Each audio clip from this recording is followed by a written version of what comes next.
क्या मैं अंदर आ सकता हूँ सर? जी आ जाइए, बैठिए बैठिए बैठिए। धन्यवाद। मनीष, यस। मनीष शब्द की व्युत्पत्ति के विषय में बता सकते हैं? यस। क्या है? मनीष का अर्थ होता है मनस प्लस ईश, अर्थात जो मन का ईश्वर हो।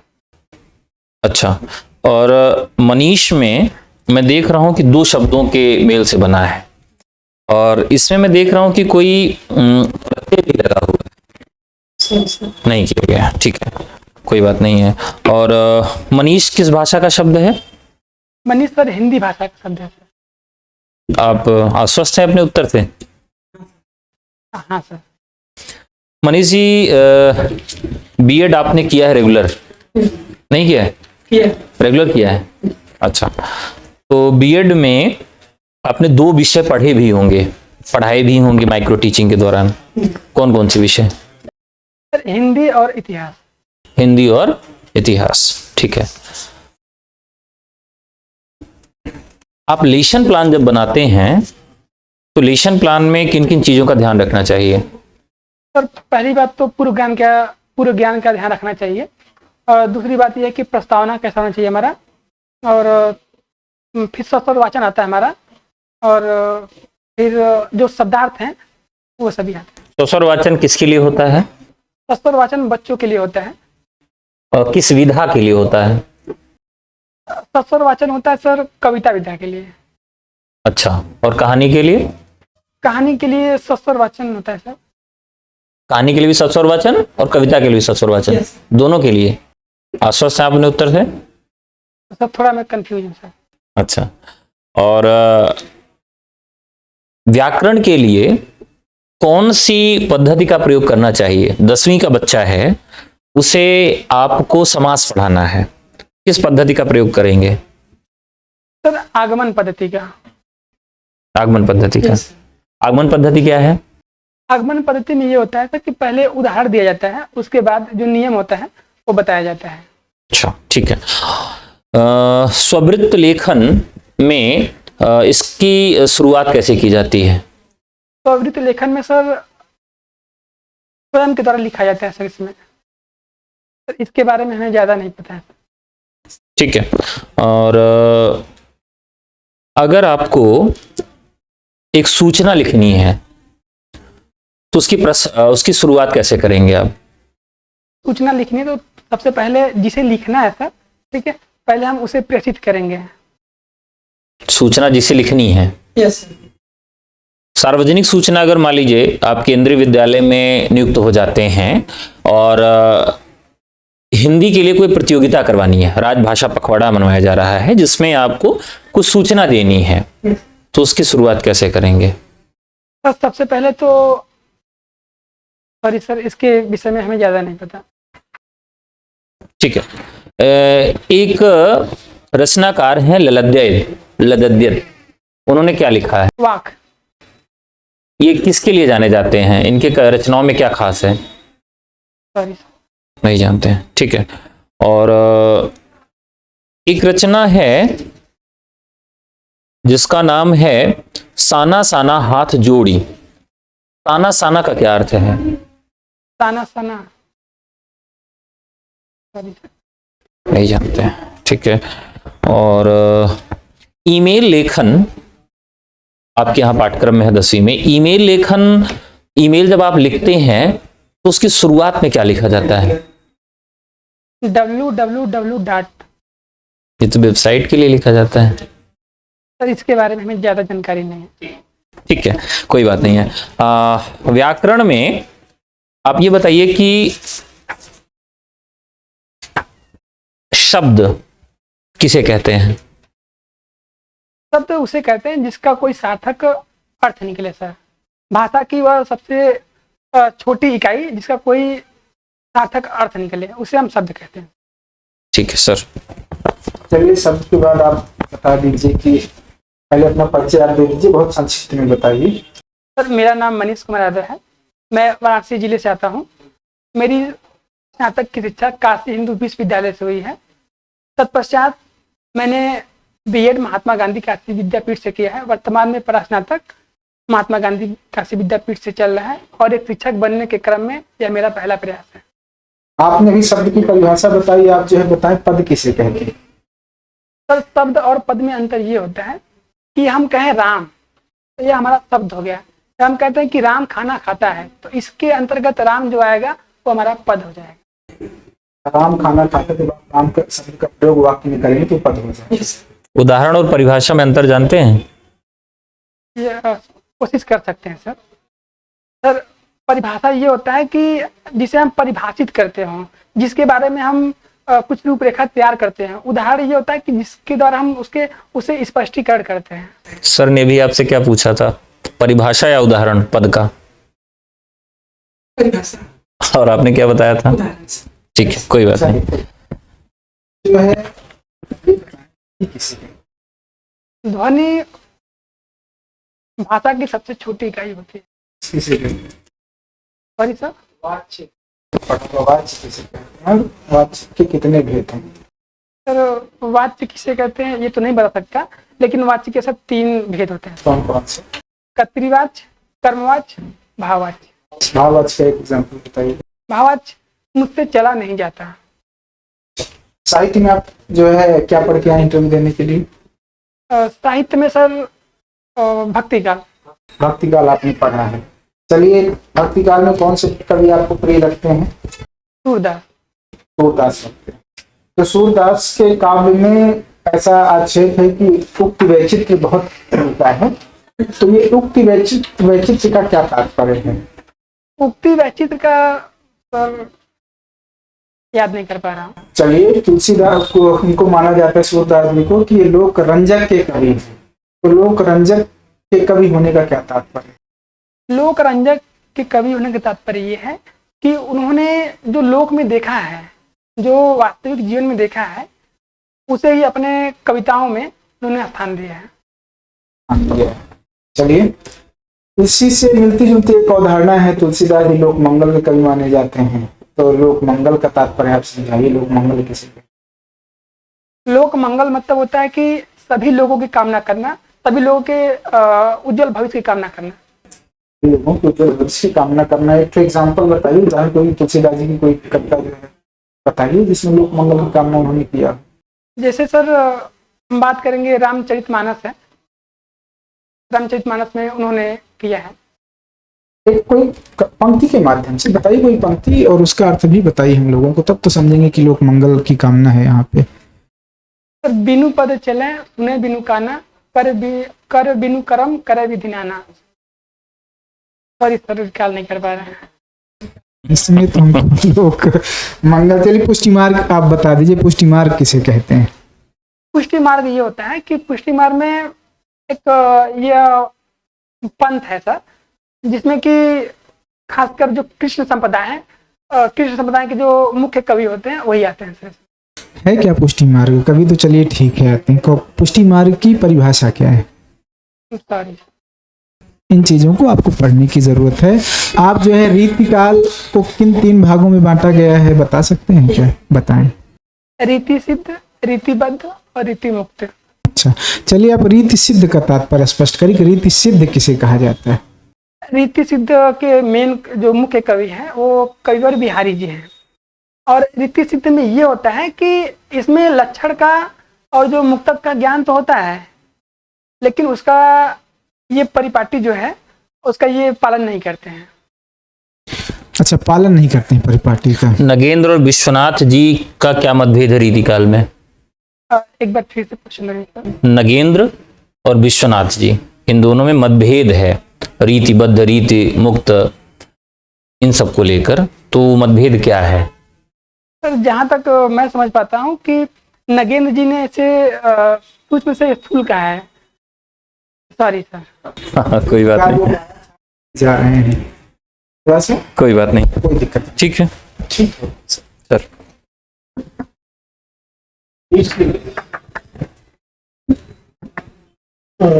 आप बनारस से रहने वाले हैं? यस। ठीक है, बनारस के कोई 5 धार्मिक स्थानों के नाम होते हैं जो किसी न किसी छाया कवियों के द्वारा उल्लिखित है। सर पहला हम बात करेंगे बनारस के जो घाट हैं उसका वर्णन तुलसीदास जी ने किया है। और दूसरा हमारा है काशी विश्वनाथ मंदिर, जिसके बारे में साना साना हाथ जोड़ी शायद इसमें वर्णन हुआ है। और तीसरा हमारा सारनाथ का मंदिर जो है। बस सॉरी सर। कोई बात नहीं है। बनारस में कितने तहसील है बता सकते हैं? बनारस जिले में कितने तहसील पाए जाते हैं? बनारस जिले में शायद 2 हैं सर, कंफर्म नहीं हूँ सर। वहाँ का लिंगानुपात क्या है?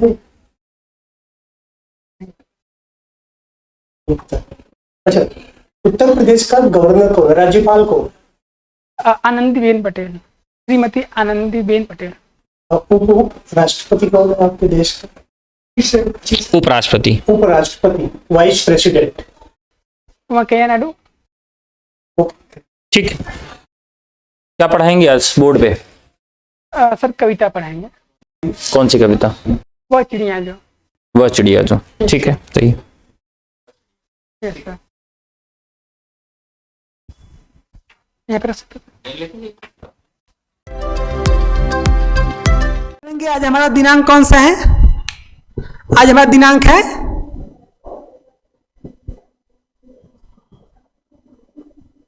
30/4/2023। 2023 हम बात करेंगे कक्षा। तो हमारा कक्षा कौन सा है? क्लास 6। हमारा दिनांक क्या है? आपका दिनांक तो नहीं, सबका दिनांक है। आप कहेंगे आप दिनांक क्या? आज हम कौन सी कक्षा को पढ़ाएंगे? हाँ, ये ठीक है, क्लास 6 है। 9 10 लीजिएगा, ये 6 7 मत दीजिएगा। ठीक है, 9 10 में सारी किताब ले लीजिएगा। हम कौन सा विषय पढ़ने जा रहे हैं? हिंदी। हमारा प्रकरण क्या है ये हम जानने का कोशिश करेंगे। ठीक है, तो आप लोग ये बताइए कि रात के बाद क्या होता है? रात के बाद सुबह होता है। तो अब हमको ये बताइए कि सुबह आसमान में क्या उगता है? क्या उगता है बच्चों? सूरज। तो हमको ये बताइए कि जब सूरज उगता है तो आसमान में उस समय क्या उड़ते हैं? क्या? पक्षी, चिड़िया, गौरैया। ठीक है, सबका मतलब होता है चिड़िया। तो आज का हमारा टॉपिक क्या होगा? वह चिड़िया जो।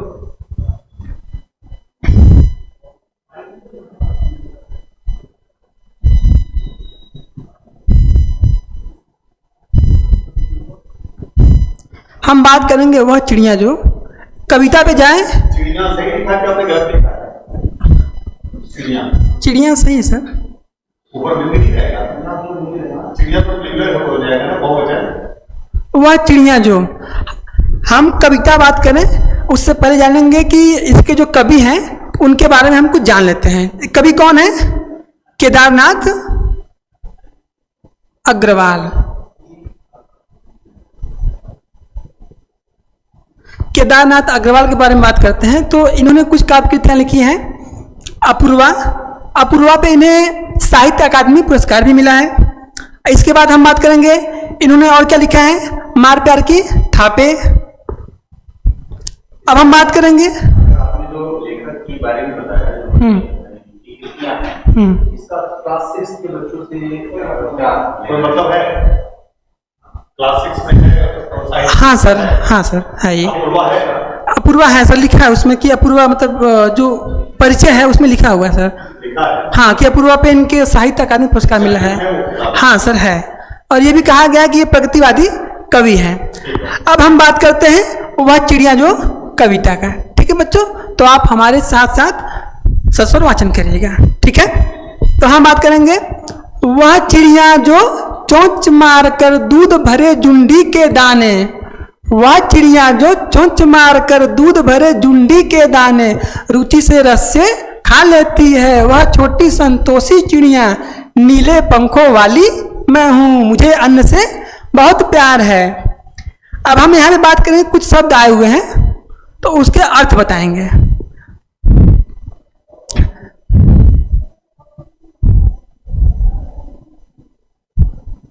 ठीक है बच्चों, तो यहाँ पे एक शब्द आया है जुंडी। तो जुंडी मतलब क्या होता है? जुंडी मतलब होता है जौ या बाजरा का दाना। ठीक है, तो हम बात करेंगे जौ के दाने। इसी प्रकार से एक शब्द आया है संतोषी। संतोषी मतलब ये होता है संतोष। हमारा क्वेश्चन ये मान लीजिए इंग्लिश मीडियम के इस दौर में यस सर। हिंदी का क्या रोल है या क्यों पढ़ना चाहिए बच्चों को हिंदी? सर हिंदी पहली बात तो हमारी मातृभाषा है, और हिंदी के द्वारा हम, जैसे कि हिंदी होता है और इंग्लिश होता है, तो सभी जो भाषाएं हैं आपस में एक दूसरे से जुड़ी हुई हैं, और हिंदी के द्वारा हम अपने जो भाव हैं उनको अच्छे से समझा सकते हैं। हिंदी और इंग्लिश अगर जुड़ी हुई है तो हिंदी में लेटेस्ट 26 है, तो इंग्लिश में लेटेस्ट 26 है, तो हिंदी में कितने लेटेस्ट है? हिंदी में सॉरी सर, हिंदी में लेटेस्ट नहीं मालूम है आप हिंदी के मतलब अक्षर कितने होते हैं? आप हिंदी के लिए किसी के लिए आए हैं, आपको हिंदी के लेटेस्ट नहीं मालूम है कितने? सर याद नहीं कर पा रहा हूँ। दूसरा अगर हम ये लिखें कि जैसे अगर बच्चों को हिंदी में अगर इंटरेस्ट नहीं है, उनको इंटरेस्ट लाने के लिए आप हिंदी के लिए क्या करना चाहेंगे एज ए टीचर? सर यदि उन्हें हिंदी में इंटरेस्ट नहीं है तो पहले तो मैं जानने का कोशिश करूँगा क्यों इंटरेस्ट नहीं है, उनको उसमें उस सब्जेक्ट में रुचि क्यों नहीं है।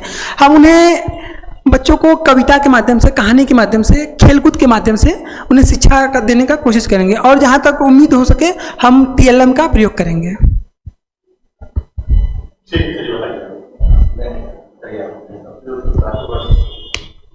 हाँ, तो हम बात करते हैं जुंडी है सर, दिया था सर। हाँ, तो हम बात करते हैं, अब इसका हम अर्थ बताएंगे कि वह चिड़िया जो चोंच मार कर, कवि इसमें कहना चाहता है कि वह चिड़िया कैसी, किस रंग की है? नीली रंग की। कहा कि वह चिड़िया जो चोंच मार कर दूध भरे जुंडी के दाने, जो जुंडी के दाने हैं जिसमें दूध आ गया है। जब आप देखेंगे कोई भी आम होता है, जब रसीला हो जाता है, या कोई और फल होता है रसीला हो जाता है, ठीक है, तो उसमें दूध आ जाता है। तो वही कह रहा है कि वह चिड़िया जो चोंच मारकर दूध भरे जुंडी के दाने, रुचि से, रस से। हाँ सर, ये तो जौ मतलब कच्चा है। हाँ सर, पक जाएगा तो सूख जाएगा, ड्राई हो जाएगा, तो कच्चा है तब दूध है। ये दोनों चीज अलग हो जाएगी ना। आप रसीला बताएंगे तो गलत हो जाएगा वो। Yes sir. आम तो पकता है तब रसीला होता है, और जौ में जो कच्चा है तब रसीला है। आम भी कच्चा होता है तभी उसमें दूध आता है। नहीं, वो नहीं होता है, वो रसीला इसलिए कह रहे हैं, रसीला मतलब वो अलग है।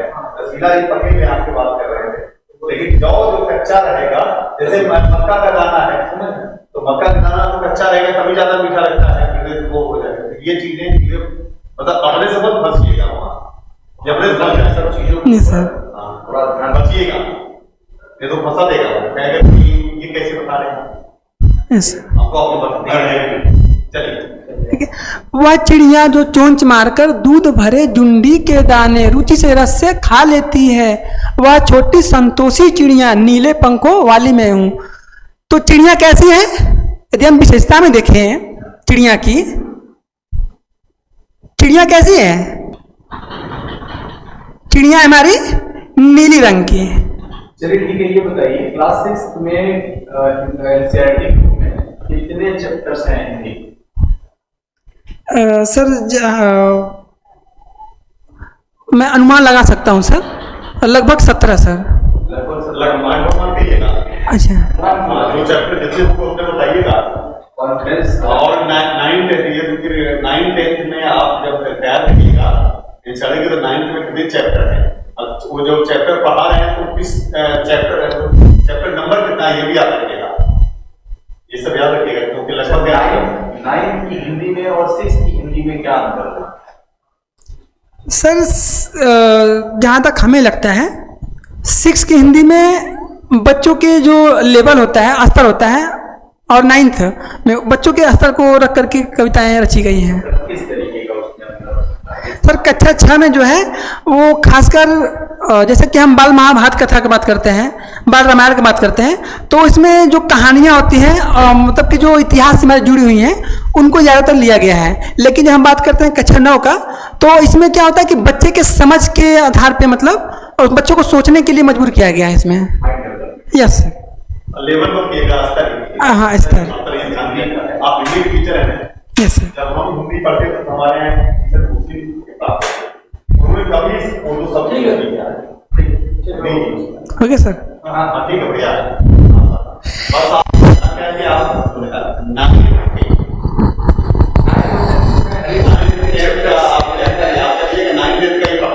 सर दिक्कत ये था ना कि कट ऑफ में सर नाम आया है, तो तब मैंने तैयारी करना शुरू किया सर। धन्यवाद। संप्रेषण आपका काफी अच्छा है, कॉन्फिडेंस आपका बहुत अच्छा है, आई कांटेक्ट बहुत अच्छा है, पोस्चर बैठने का ठीक है, और बाकी प्रश्न को थोड़ा ध्यान से नहीं सुनते हैं, पूरे प्रश्न को सुन लिया करिए, उसके बाद जवाब दीजिए। अभिवादन ध्यान से रखना है कि किसको क्या अभिवादन करना है, और एनसीईआरटी पढ़िए पूरे सिलेबस को अच्छे से, 9 से 10 को तो बहुत अच्छे से पढ़ लीजिए, 6 से 8 तक को कम से कम पाठों को पढ़ सकिए। 9 से 10 में जो रचनात्मक लेखन है और जो उसके पाठ हैं, साहित्यिक रचनाएं हैं, उनका कम से कम आप थोड़ा थोड़ा बता सकें सारांश, इतना जरूर पढ़ लीजिएगा। और व्याकरण की परिभाषा, जो छोटे छोटे टर्म्स हैं, उसको जरूर याद कर लीजिएगा, संज्ञा सर्वनाम की परिभाषाएं और एक एक दो दो उदाहरण। साहित्यिक प्रवृत्तियां आप जरूर देख लीजिएगा, साहित्यिक प्रवृत्तियां किस काल की क्या रही हैं, 2-3 शब्दों में उस काल को बता सकें। और बनारस की जानकारी आप बहुत अच्छे से कर लीजिए, क्योंकि बनारस हमेशा से ही क्रांति का अग्रदूत रहा है और इस समय बहुत चर्चित भी रहता है, तो बनारस की जानकारी खूब अच्छे से पढ़ के जाइए, ठीक है। बाकी काल विभाजन और नामकरण भी ठीक से पढ़ लीजिएगा। जरूरत से ज्यादा आप गंभीर दिखते हैं।